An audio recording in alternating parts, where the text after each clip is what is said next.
प्रश्नावली 8.1 कक्षा 10 पहला क्वेश्चन। त्रिभुज एबीसी में जिसका कोण 20 समकोण है, AB 24 सेमी, BC 7 सेमी दिया गया, निम्न के मान ज्ञात करने। तो सबसे पहले हम शुरू करते हैं। ऐसे सवाल हमने पहले किए हुए हैं। तो आकृति हमें कुछ इस प्रकार से बनानी है जिसमें ये किताब आपको बता रही है, क्वेश्चन कह रहा है कि 20 समकोण करना है। समकोण यानी कि एक राइट एंगल बनाना है।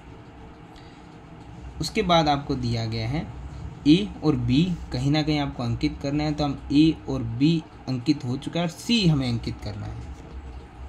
अब आपको दिया हुआ है ए से लेके बी 24 सेमी है, यानी ए से लेके बी 24 सेमी है, बी से सी 7 सेमी है और तीसरी भुजा ऐसी ज्ञात करनी है। हमें सभी को पता है ये जो तिरछी रेखा होती है ये होती है कर्ण। हमने पहले भी फॉर्मूले देखे हैं पहली कक्षाओं में भी कि कर्ण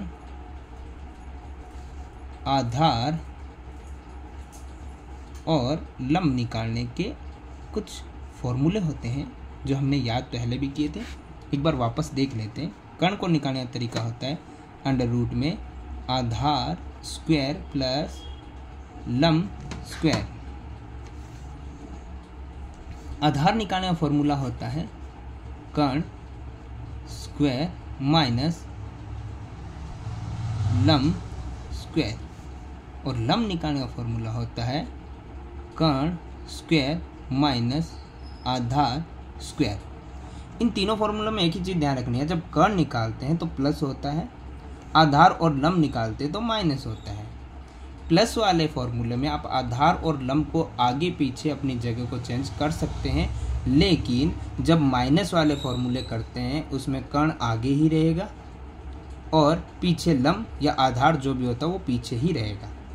अब हम इस तरीके से कर्ण को हम ज्ञात कर सकते हैं। ये तिरछी रेखा 90 डिग्री के सामने वाली भुजा जो होती है तिरछी रेखा, इसको कर्ण बोला जाता है।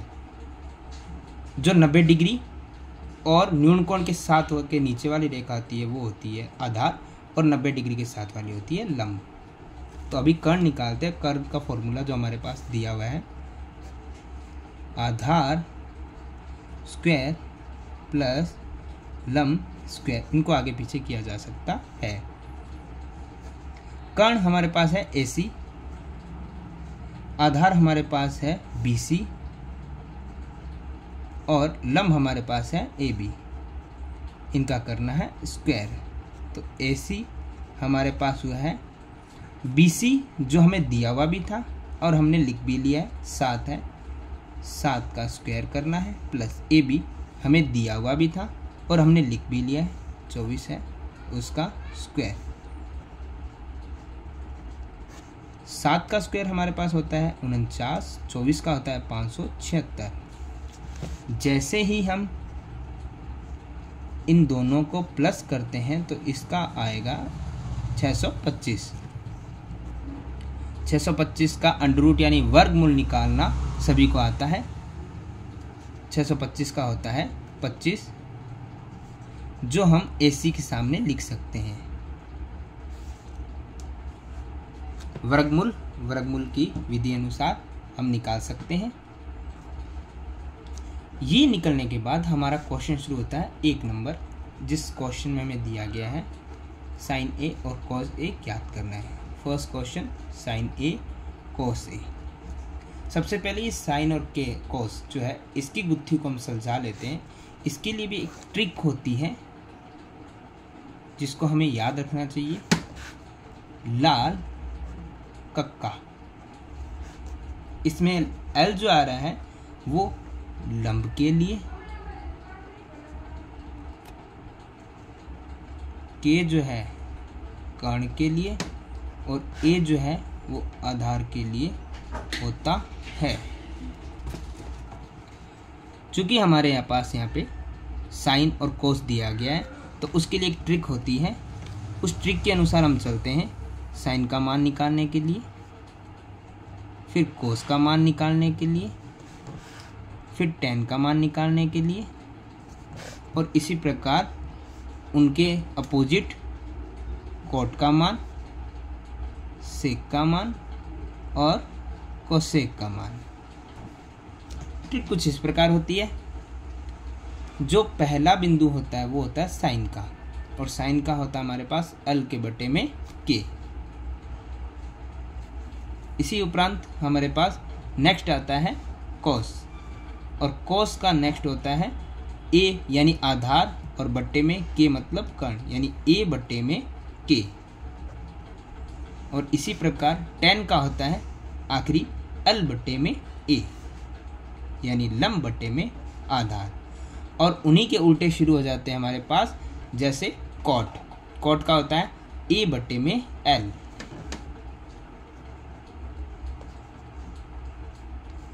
सेक का होता है हमारे पास K बट्टे में A। और आखिरी हमारे पास है कोसेक, इसका मान होता है K बट्टे में L। इसी को शुरू करते हैं हम आगे। जो ये A दिया गया है ये हमेशा हमारा होता है न्यून कोण। और न्यून कोण किस प्रकार से होता है, हम आकृति को दोबारा बना लेते हैं। यहाँ पे सेम ही आकृति रहेगी, 90 डिग्री का एंगल वही रहेगा और उसका नाम वही रहेगा। फर्क ये होता है कि यहाँ पे अगर A दिया गया होता है तो न्यून कोण A सामने आ जाता है, A भी यहाँ है तो तीसरा बिंदु चला जाएगा C। उसी अनुसार सिर्फ नाम हमें देखना और नाप को लिखना है। जैसे B से C हमारा 7 सेमी था तो B से C हमारा रहेगा 7 सेमी। A से B हमारा था 24 तो A से B हमारा रहेगा 24 और A से C हमारा था 25, A से C अभी भी हमारा रहेगा 25। सिर्फ इस प्रकार से आधार और लंब बदल जाते हैं पर कर्ण कभी बदलता नहीं है। तो हम निकालते हैं साइन A। साइन का फॉर्मूला हमारे पास था L बट्टे में K, जो हमने पहले देख लिया है। और इसी प्रकार हमारे पास था कॉस का फॉर्मूला, जो हमने देख लिया है A बट्टे में K है। तो L हमारे लिए A अगर हम देख रहे हैं तो A को ध्यान देखते हुए ध्यान रखना है कि न्यून कोण A को ही देखना है, और इसी आकृति को देखते हुए हमें लंब देखना है। लंब हमेशा 90 डिग्री के साथ वाली भुजा होती है 7। कर्ण हमारा है 25, जो होती है 90 डिग्री के एकदम सामने वाली रेखा।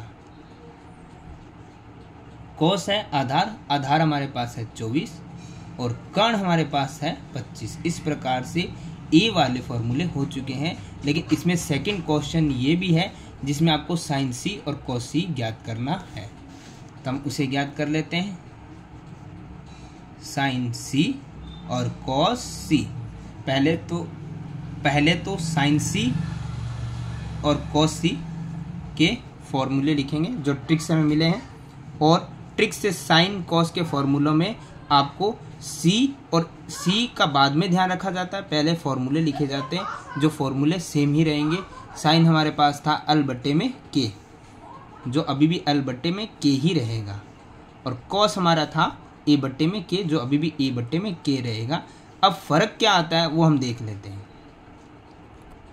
अगर यहाँ C आ रहा है, आपको C दिख रहा है जो पहले A था, तो हमने न्यून कोण A को माना था।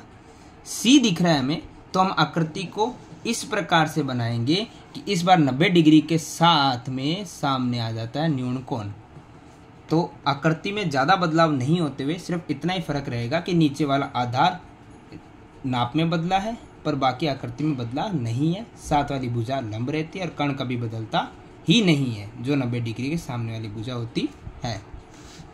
तो हम C को ध्यान रखते हुए देखेंगे कि L हमारा लंब क्या है, C वाली आकृति ये है, तो लंब हमारा हो गया है 24। और कर्ण मैंने अभी बताया था बदलेगा नहीं, 90 डिग्री के सामने वाली भुजा। इसी प्रकार C है तो C वाला ही ध्यान देंगे, A था तो A वाला दिया था हमने ध्यान। C में A और K लिखना है, तो A मतलब आधार, C में A कितना हमारे पास 7 और K मैंने पहले ही बताया था बदलता ही नहीं है 25। इस प्रकार से हमारा पहला क्वेश्चन पूरा होता है।